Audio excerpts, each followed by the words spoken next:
ডিসিটাকে ধাক্কা মেরে ঢুকে আমার উপরে হামলাটা চালিয়েছে। আর বার হবার রিয়াকশনটা একটু দেখুন, এই দেখুন বার হবার একটু রিয়াকশনটা আপনারা দেখতে চাইছি, দেখেন মুখটা দেখুন, দেখুন ভদ্রলোক কাজ গুটিয়ে কাজ মিটিয়ে, ভদ্রলোক কাজ গুটিয়ে কাজ মিটিয়ে বেরিয়ে আসলেন। আপনাদের মাধ্যমে বাংলার মানুষকে দেখাবো যে আমার উপরে প্রাণঘাতী হামলা কে চালাতে এসেছিল, কে এই ব্যক্তি, এর পরিচয় কি, ডেট অফ জয়নিং কবে হচ্ছে পুলিশে, ডেট অফ রিটায়ারমেন্ট কবে আছে, ডেট অফ বার্থ কি, সবটাই আপনাকে আমি দেখাবো। এই ব্যক্তিটি আমাকে হামলা করে, আমার উপর প্রাণঘাতী হামলা চালায়। আমার লিভারেও হয়তো আক্রান্ত হয়েছে, আমার লিভার আক্রান্ত হয়েছে। তো আমি এই মুহূর্তে বলতে পারছি না, কারণ আমি অসত্য পথ অবলম্বন করে পলিটিক্স আমি করি না। গত 2 দিন ধরে আমার প্রচন্ড ব্যথা হচ্ছে এখানে, পরেও আমরা বাধা অতিক্রম করে এগিয়ে যাচ্ছিলাম। সেই সময় ওই পুলিশদের মধ্যে থেকে দাঁড়িয়ে থাকা বা যারা আমাদেরকে আটকাচ্ছিল, ওই ভিড়ের মধ্যে থেকে একজন হলুদ টি শার্ট পরা ব্যক্তি এসে আমাকে আক্রমণ করে। আমার এই জায়গাটাতে প্রচন্ড আঘাতে ঘুষি মারে। জানি না তার ইন্টেনশনটা কি ছিল, কতটা সে আঘাত করার জন্য করেছিল। তবে আজকে আমার সন্দেহ হচ্ছে আমার উপর একটা প্রাণঘাতী হামলা চালানোরও অপচেষ্টা চলেছিল। তারপরে পরেই আমি সংবাদ মাধ্যমে বলেছিলাম যে হলুদ টি শার্ট পরা একজন, আমি অভিযোগ দায়ের করেছিলাম হেয়ার স্ট্রিট থানাতে। সে অভিযোগের কপিটাকে আমি আগে দেখিয়ে দিই। যে অভিযোগে আমি হেয়ার স্ট্রিট থানায় 20 তারিখে অভিযোগ করেছি, সেখানে সরাসরি আমি বলেছি, দেখুন এখানে আছে যে একটি হলুদ টি শার্ট পরিহিতা অজ্ঞাত পরিচয় ব্যক্তি, যিনি হয়তো পুলিশ কর্মী বা শাসক দলের সঙ্গে যুক্ত কে হতে পারেন, আমার কাছে এসে হঠাৎ আমার পেটের অংশে ঘুষি মারেন। স্পেসিফিক এটা উল্লেখ করে অভিযোগ দায়ের করেছি। এখনো পর্যন্ত কলকাতার হেয়ার স্ট্রিট থানার পক্ষ থেকে একজন বিধায়কের উপরে এই প্রাণঘাতী হামলা চালালো কে, এটা এফআইআর পর্যন্ত করেনি বা এফআইআর নাম্বার পর্যন্ত আমাকে দেওয়া হয়নি। গতকালকের পর্যন্ত খবর, এখনো আমি আপডেট নিচ্ছি যে এই ধরনের কিছু, অর্থাৎ হয়েছে এরকম একটা ভাব। তো প্রশ্ন এখানে, তারপরে কিন্তু আমি তো থেমে থাকার ছেলে নয়। আমি আমার যে ইন্টেলিজেন্স আছে, ভালোবাসার মানুষজন আছে যারা আপনাদের মতো ভিডিও করছিল, এই জায়গাতে খুঁজে বার করে প্রথমে আমি ভিডিওটি উদ্ধার করি। আজকে ভিডিওটি আপনাদের সামনে পরিবেশন করব। সাথে সাথে তার নাম, তার বাড়ি কোথায়, সে কি পুলিশের লোক না সিভিলিয়ান, সিভিলিয়ানের মধ্যে কি শাসক দল ঘনিষ্ঠ, এই সবগুলো আমি আমার যে টিম আছে তার মাধ্যমে আমি খুঁজে বার করেছি। সেইগুলো আজকে আস্তে আস্তে আপনাদের সামনে আমি পরিবেশন করব। প্রথমে আমি ব্যক্তিটিকে আপনাদের দেখাই, যে ব্যক্তিটি কে, ব্যক্তির পরিচয় পরে দেব। এই হচ্ছে হলুদ টি শার্ট পরিহিতা যিনি আছেন, দেখেন হলুদ টি শার্ট পরিহিতা যিনি আছেন, আমি ঘুরাচ্ছি, প্রত্যেকের দিকে ঘুরাবো, দূরে থাকুন, সব দেখতে পাবেন। সবাইকে দেখানোর জন্যই আজকে দেখেছি আমি, আপনাদের মাধ্যমে বাংলার মানুষকে দেখাবো যে আমার উপরে প্রাণঘাতী হামলা কে চালাতে এসেছিল, কে এই ব্যক্তি, এর পরিচয় কি, ডেট অফ জয়নিং কবে হচ্ছে পুলিশে, ডেট অফ রিটায়ারমেন্ট কবে আছে, ডেট অফ বার্থ কি, সবটাই আপনাকে আমি দেখাবো। এই ব্যক্তিটি আমাকে হামলা করে, আমার উপর প্রাণঘাতী হামলা চালায়। আপনাদের জানিয়ে রাখি, সেই দিন মেডিকেল রিপোর্টে যতটা এসেছিল পরবর্তীতে ভয়ঙ্কর অবস্থা। আমার লিভারেও হয়তো আক্রান্ত হয়েছে, আমার লিভার আক্রান্ত হয়েছে। তো আমি এই মুহূর্তে বলতে পারছি না, কারণ আমি অসত্য পথ অবলম্বন করে পলিটিক্স আমি করি না। গত 2 দিন ধরে আমার প্রচন্ড ব্যথা হচ্ছে এখানে।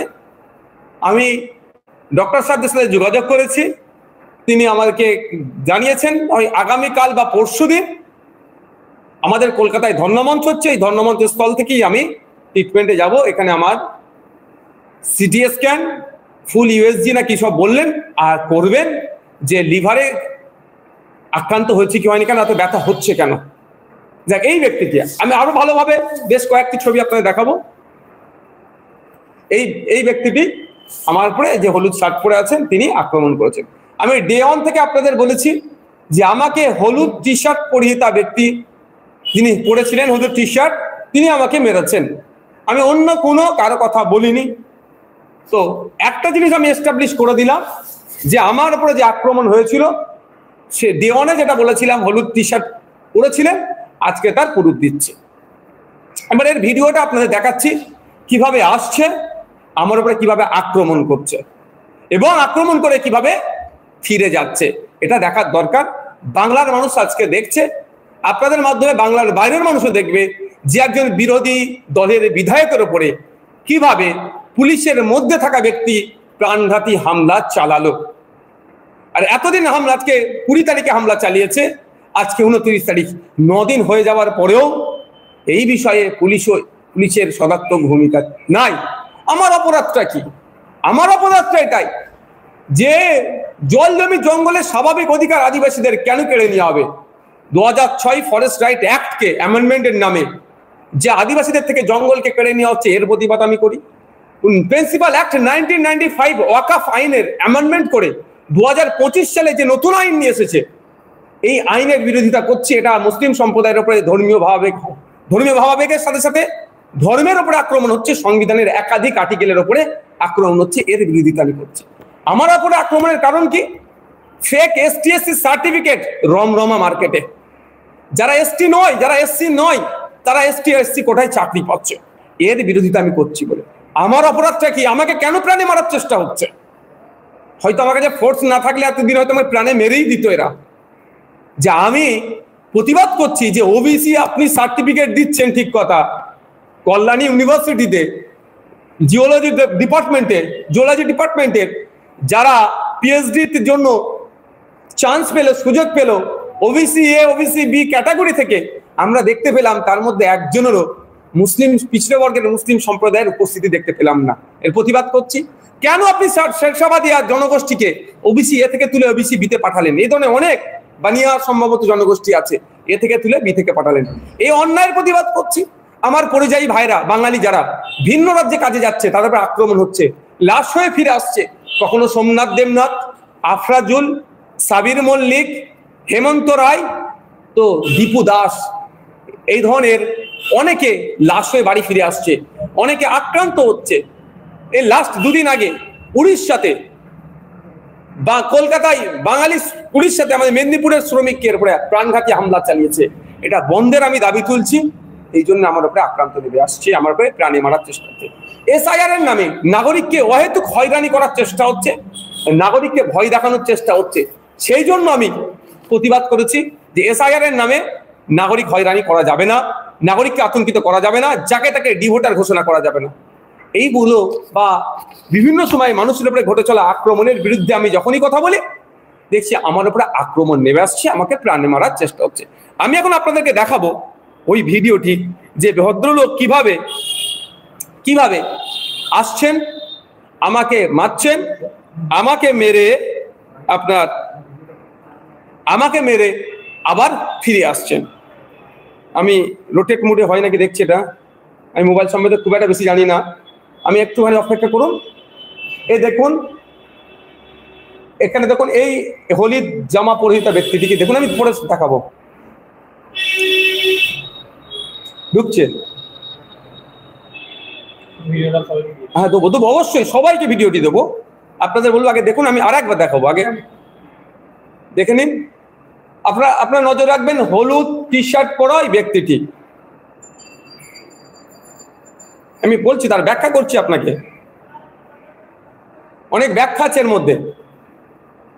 আপনারা হয়েছে দেখা, মেরে বার হবে, ঢুকছেন, মারলেন, আবার বেরিয়ে চলে আসলেন। ভিডিও সমাপ্ত হয়েছে।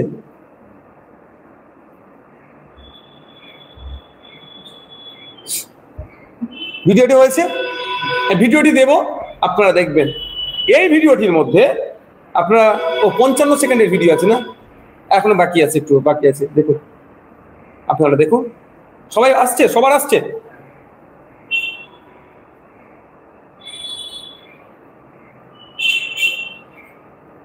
আপনারা ভিডিওটি দেখুন, তারপরে আমি ব্যাখ্যা, মানে এনার যখন বার হবে এনার বডি ল্যাঙ্গুয়েজটা আপনারা একটু দেখবেন। যখন ইনি বার হবেন, এই ভদ্রলোকের নাম, ভদ্রলোকের ঠিকানা, ভদ্রলোক পুলিশ কি সিভিলিয়ান, সবটা আমি ডিসক্লোজ করব। রাজ্য প্রশাসন কি ঘুমাচ্ছে? একটা বিধায়কের উপরে প্রাণঘাতী হামলা চলল, তারপরও রাজ্য প্রশাসন নড়ে চড়ে বসতো না। এখন কি করছে? একটা এফআইআর পর্যন্ত করেনি, না খুঁজে পাচ্ছে না। যদি না খুঁজে পাই আমি খুঁজে দিচ্ছি। এই দেখুন, এই ভিডিওটি আপনাদেরকে দেব। এই ভিডিওটি যখন দেব আপনারা দেখবেন ডিসি স্যার ওখানে উপস্থিত ছিলেন, সম্ভবত ডিসি 3। এই লোকটি ডিসি স্যারকে ঠেলে দিয়ে আমার উপরে যে আক্রমণ করেছে। আমার সিকিউরিটি ছিল, প্রশ্ন করতে পারেন আপনারা যে তাহলে আপনার সিকিউরিটি কি করছিল? যখন দেখছে যে অশোক স্তম্ভ দিয়া স্টার চিহ্ন ডিসি, তারা এসপি র্যাঙ্কিং তারা অফিসার হয় গ্রামীণ এলাকাতে, শহরে আমরা ডিসি যাকে বলি, বা সিপি র্যাঙ্কের যারা অফিসার হয়, তো যখন ঢুকছে ডিসি কে যখন ধাক্কা মেরে দিয়ে উনি ঢুকছেন, নিশ্চিতভাবে এরা ভেবেছেন যে সিভিলে থাকলে ওরা হচ্ছে সিপি হতে পারে বা মানে ওনার থেকেও বড় অফিসার। কারণ সাহস হয় না একটা কনস্টেবলের, একটা ওসির, একটা এসির, যেখানে ডিসি উপস্থিত থাকবে, এসপিরা উপস্থিত থাকবে। এনারা ভেবেছেন ইনার থেকেও বড় অফিসার, সেই জন্য হয়তো ধাক্কা দিয়ে এসে সাহেবের সাথে কিছু বলবেন, ফলে যে আসছিল আটকায়নি। তার প্রমাণ আপনাকে দিচ্ছি যে আপনার ভিডিওটা যেটা দেবো দেখবেন, রাইট সাইডে ডিসি স্যার দাঁড়িয়েছিলেন, যে ডিসি স্যারকে ধাক্কা মেরে কিভাবে উনি আগিয়ে আসছেন। আমি আপনাদের একটু শুধু দেখিয়ে দিতে চাই।